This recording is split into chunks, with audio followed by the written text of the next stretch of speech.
A lot of this isn't going to make sense to you, and I'm sorry about that. I'm just going to start at the beginning, with the house.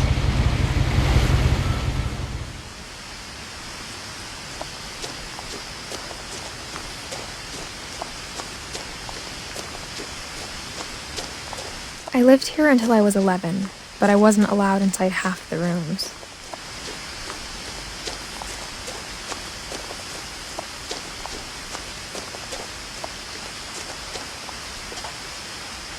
Inside the mailbox were bills from 7 years ago, marked urgent, open immediately.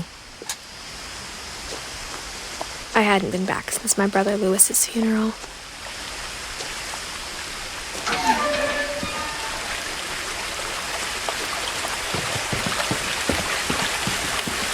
In her will, my mother left me a key, but didn't tell me what it unlocked. Maybe she thought I'd know, or she thought that the mystery would be enough to bring me back.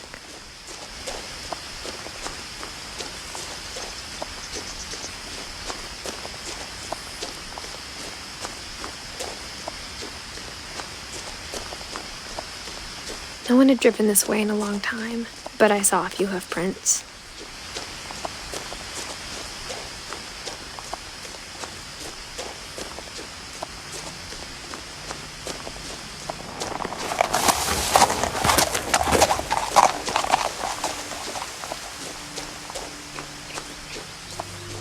The truth is, even after I inherited the house, I never thought I'd come back to it. But now I had questions about my family that only the house knew the answers to.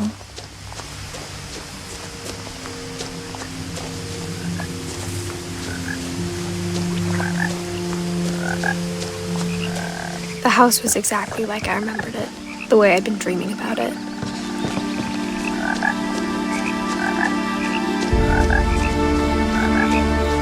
As a child, the house made me uncomfortable in a way I couldn't put into words.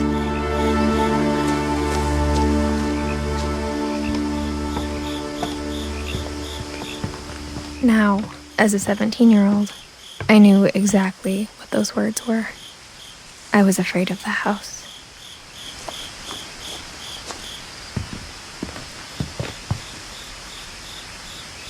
I hoped the key might unlock the front door. It didn't.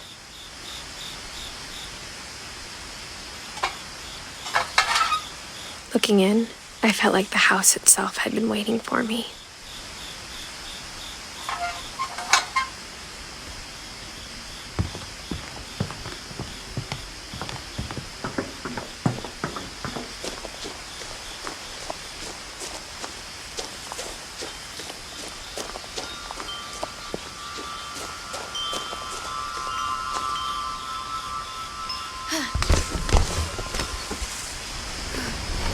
Crawling through the doggy door used to be a lot easier when I was 11.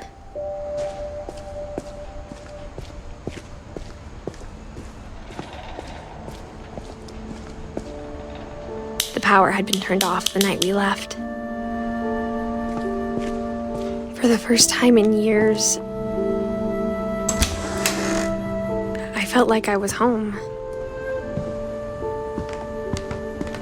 But instead of a family, there were just memories of one.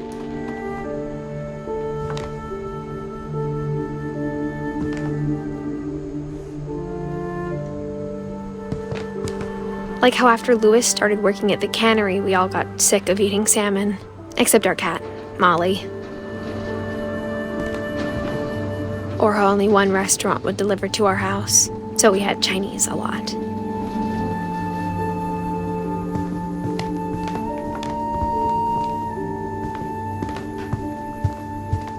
The table was still a wreck from the night we left. It was like a bomb had gone off, killing everyone but sparing the furniture.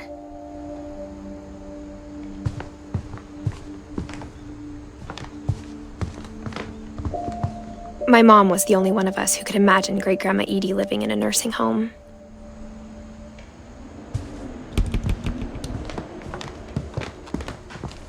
Nothing in the house looked abnormal.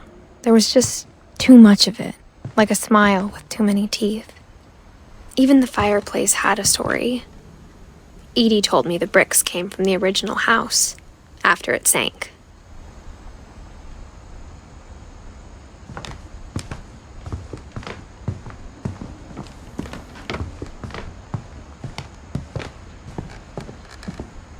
Mom always told me to stay out of the basement, so I wasn't too surprised when the key didn't fit.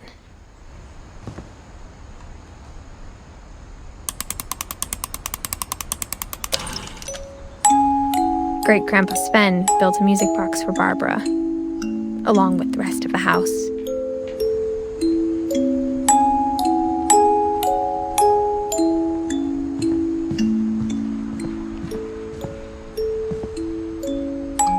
After Milton disappeared, Mom sealed up all the bedrooms. Then Edie retaliated and drilled peepholes.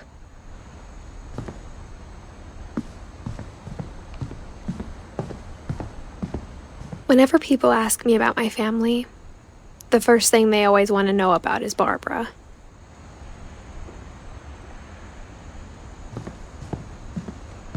Edie's father, Odin, built the original house.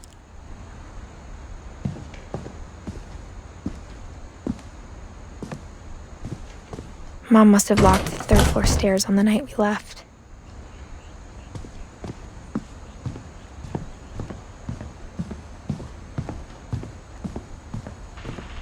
I spent a lot of time playing in Great Uncle Walter's room.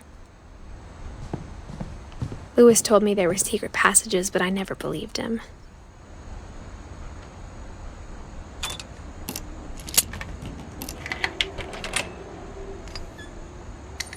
Turns out, my mom was really good at keeping secrets. Now it was time to find out what my mom had been afraid of.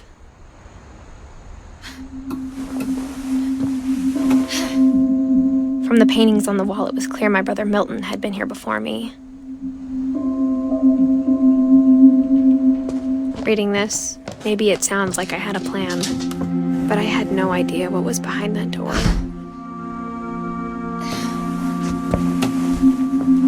Just like I had no idea where all this was gonna lead.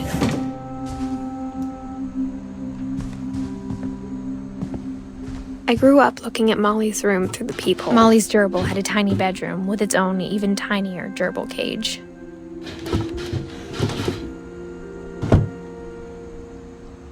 Being inside for the first time, I felt like I'd stepped behind a painting.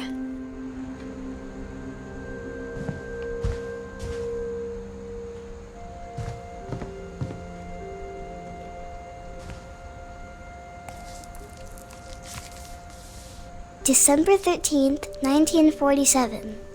Dear Diary, I'll be gone soon, but I wanted to tell somebody about what's gonna happen. It started when Mom sent me to bed without dinner. I woke up and I was starving, so I looked around for something to eat.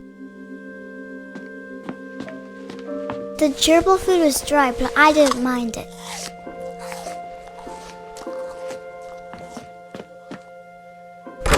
Mom, can I come out now? Sweetheart, it's late. Go to sleep.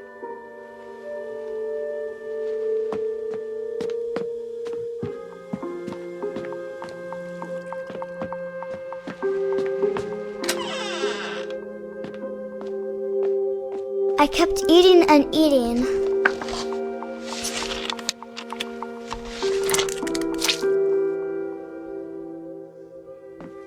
I ate a lot of things that night.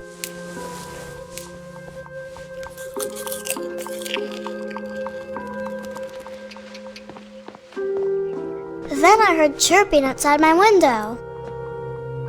It was a barn swallow going back to her nest. I reached out for her.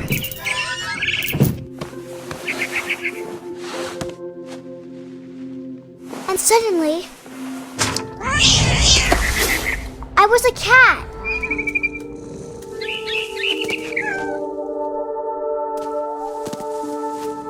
I tried to be quiet, but the bird was really scared.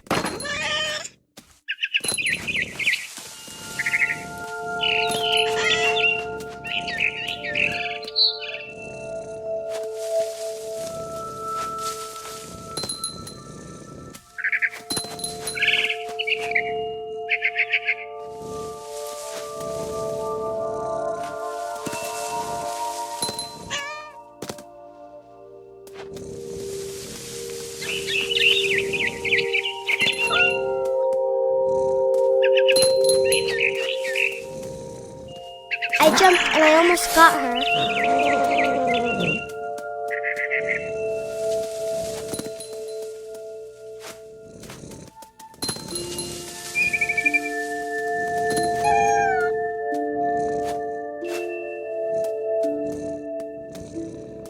I could tell she was getting really tired.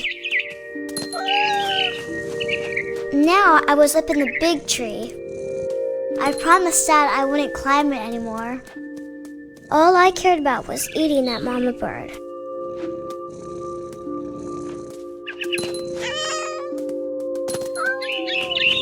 I gobbled her up. And suddenly, I was an owl. First, all I heard was the wind. Then I heard little teeth nibbling in the grass.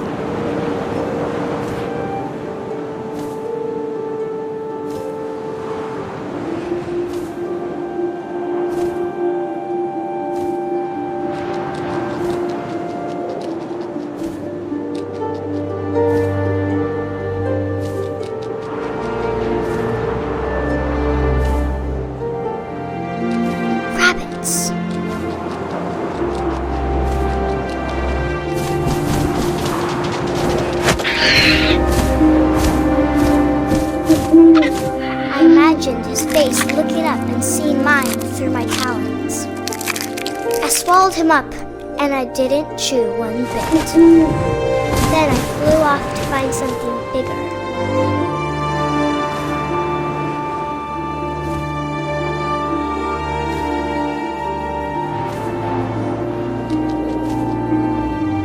A mama rabbit.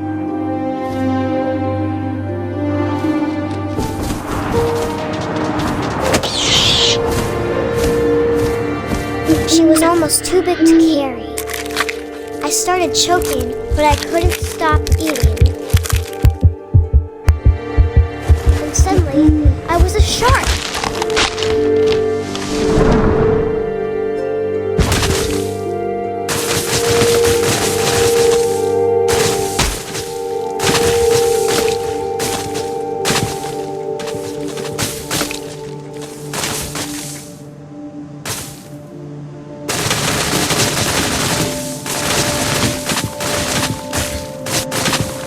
I rolled off a cliff and into the ocean. Now, I was hungrier than ever.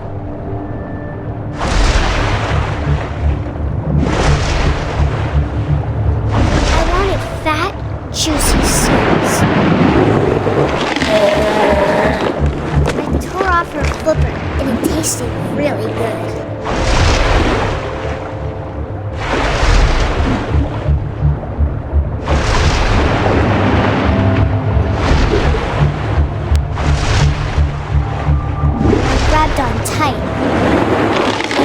So hungry, I jumped out of the water.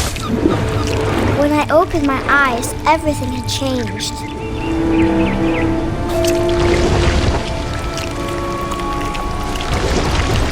Now I was a monster, and I smelled people everywhere.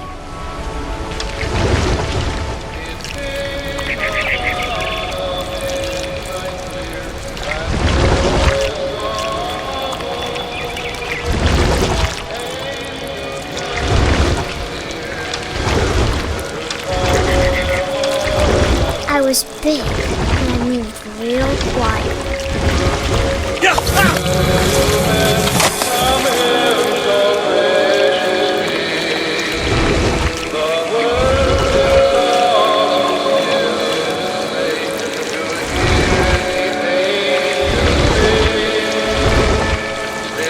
I wanted to stop, but also I didn't.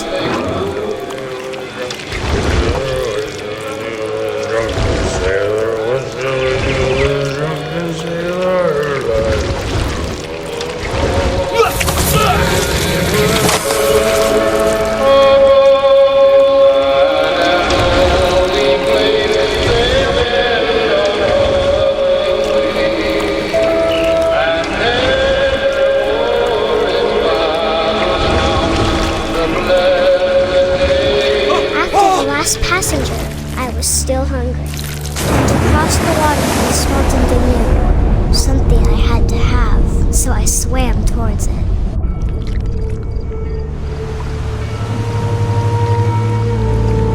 slithered onto the sand, and the good smell went into an old pipe.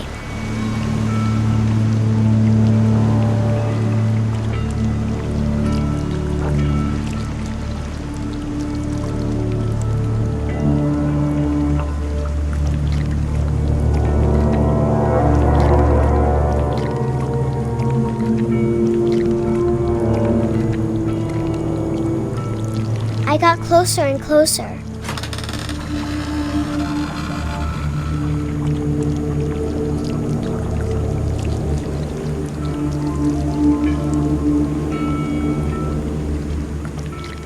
All of my stomach started growling. And suddenly, I was me again. I held my breath for a long time, but I couldn't hear anything. I think it's waiting for me to fall asleep. But it's not going to wait much longer. It needs to feed, and we both know I will be delicious.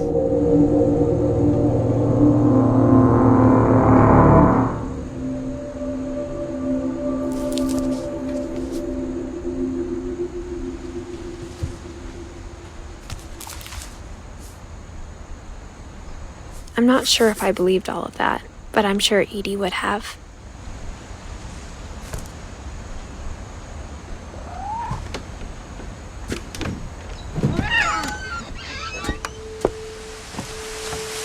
This will be obvious later, but my mom never told me any of these stories.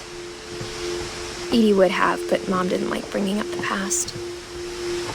Though, when we adopted a stray kitten, she was the one who named it Molly. I spent a lot of time in Great-Grandma Edie's room. Her room was like a museum. For 500 years, the Finches have been famous throughout Norway for their fortune and misfortune. Odin Finch buries the latest victims of the family curse, his wife Ingeborg and their newborn son, Johan. On January 7th, 1937, he set sail with his family and his house, hoping to leave the curse behind. But 40-foot waves off the coast of Washington send the house and Odin to the bottom of the sea. Odin's daughter Edie, with husband Sven and baby Molly, step ashore on their new home, Orcas Island. Odin Finch is the first to be buried in the new family cemetery. His daughter Edie is already dreaming of a new Finch house.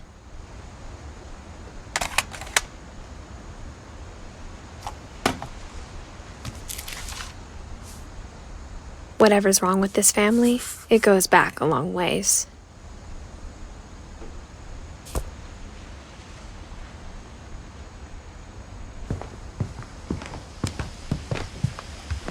When Edie told people Sven was killed by a dragon, she could also have said he was building a dragon-shaped slide that collapsed. She could have, but she didn't. Even in her 90s, sometimes Edie seemed a lot younger than my mother. The only trace Grandpa Sam's first wife Kay left on the house was the pink bathroom. It was a pretty big trace.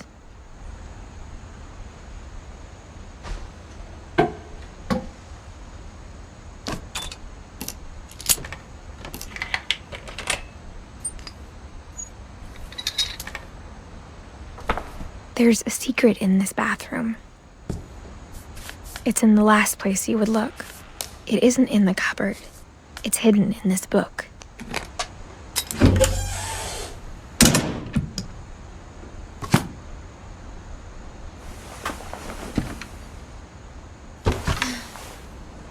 Sven gave Sam an old camera he'd refurbished. He never put it down.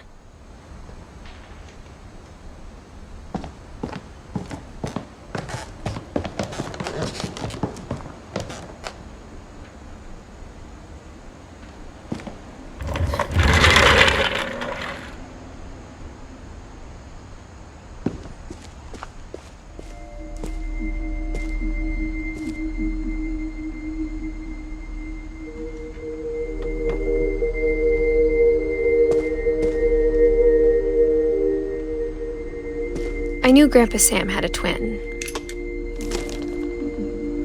and that he never talked about him. I guess my grandpa didn't like history any more than my mom did.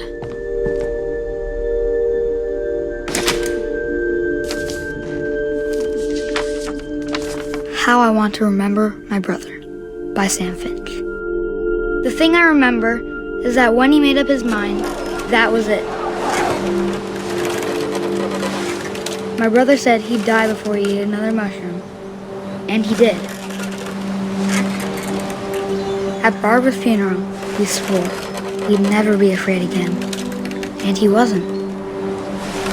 I think Calvin always wanted to fly.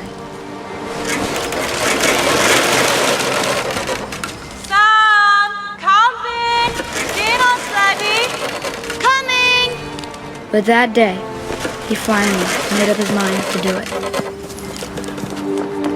I told him going around was impossible.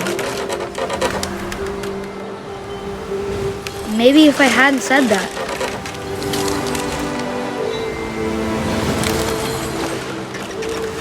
Alvin, I'm not gonna tell you again. Maybe if the wind hadn't picked up, then maybe he'd still be here. But I doubt it.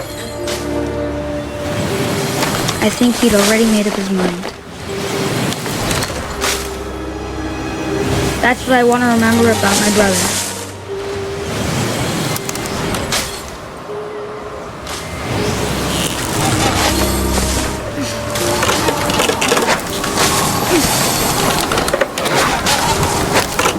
The day he made up his mind to fly. And he did.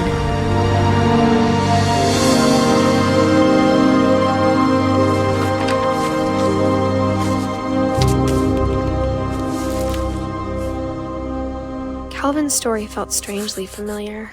When I was younger, I remember trying to do the exact same thing.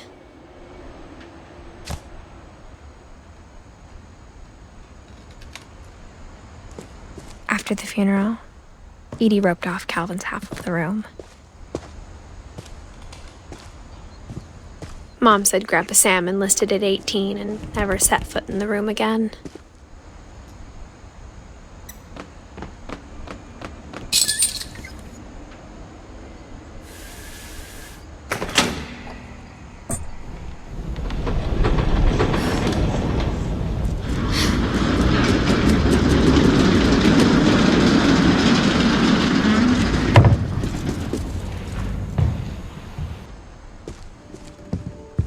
The passages were a pretty tight fit.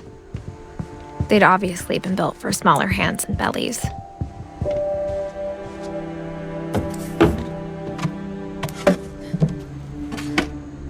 Growing up, I always thought of Barbara as a child star.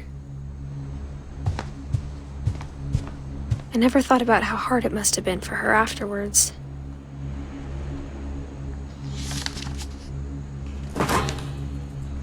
Of all the stories people wrote about Barbara's death, I'm surprised Edie saved this one.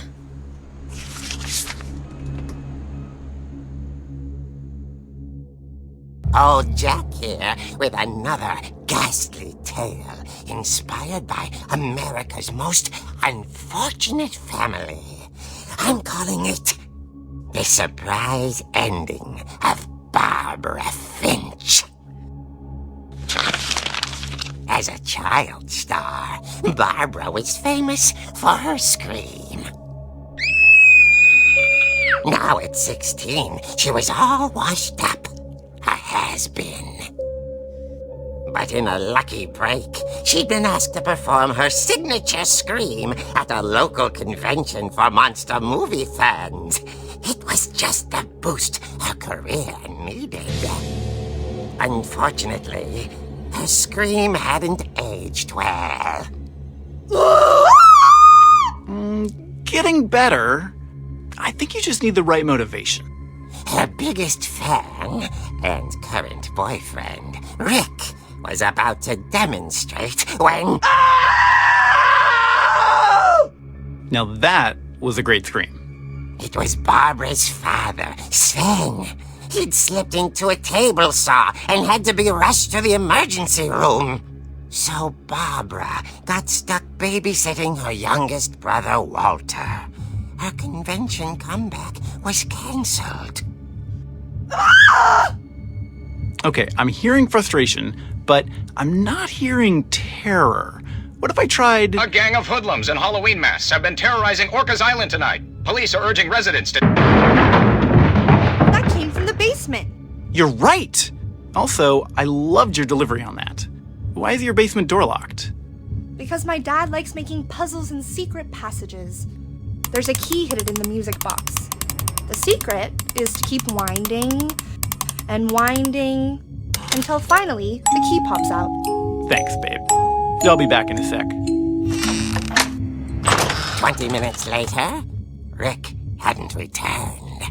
So Barbara went to look for him, right on cue. She reached for the music box. And as she wound the key, she listened for Rick, but the house was silent.